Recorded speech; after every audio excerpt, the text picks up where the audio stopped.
I mean, Jesus, look at the Nazis, the Nazi story of um, uh, all of the problems that have befallen the German nation are the fault of the Jews. And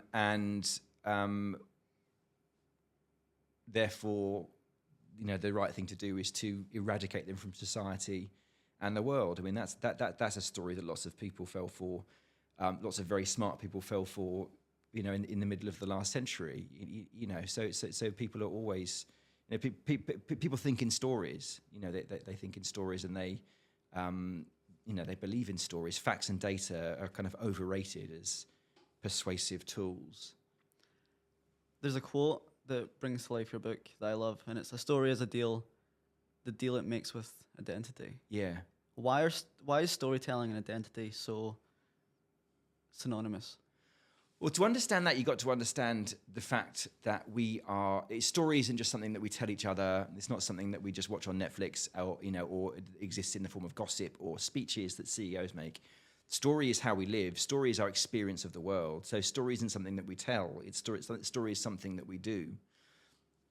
And when you think of your identity, what is your identity?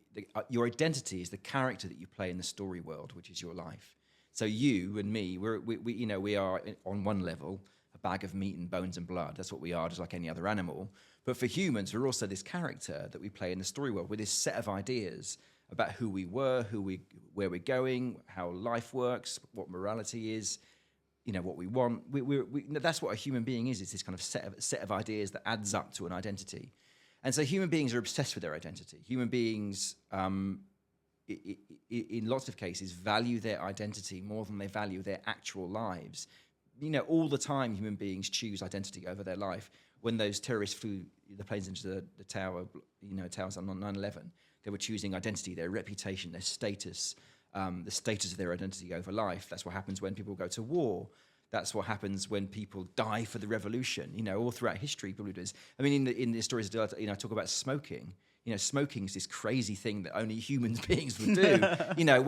When I started smoking in the 90s, and I started smoking in the full knowledge that I was gonna get addicted to it. It's gonna cost me loads of money. It's gonna make me stink. But I still did it. Why do people take up smoking knowing that it's a bad idea on a million different levels? Because it makes them look a bit cool. Like smoking makes you look 8% cooler. So people who take up smoking are choosing, just a little bump to their identity, a little increase in status of their identity over their actual lives and their kind of wallets. So we're kind of nuts. It explains a lot of the craziness of human beings.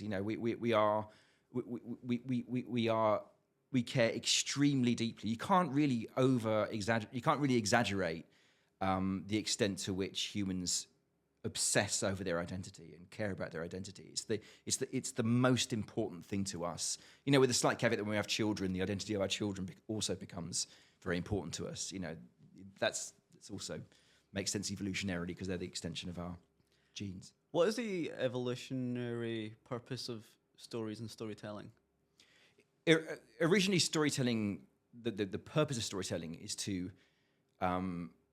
take lots of individual human brains and get them thinking in the same way.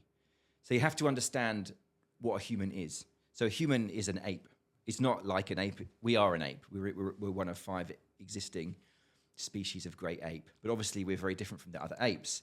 And the difference is that we are part ape, part ant. As weird as that sounds.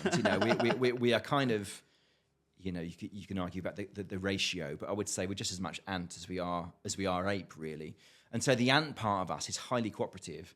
So other apes solve the problems of existence as individuals. So they live in troops, but they go out and they sort their own food out, and they're basically solitary individual creatures, apes.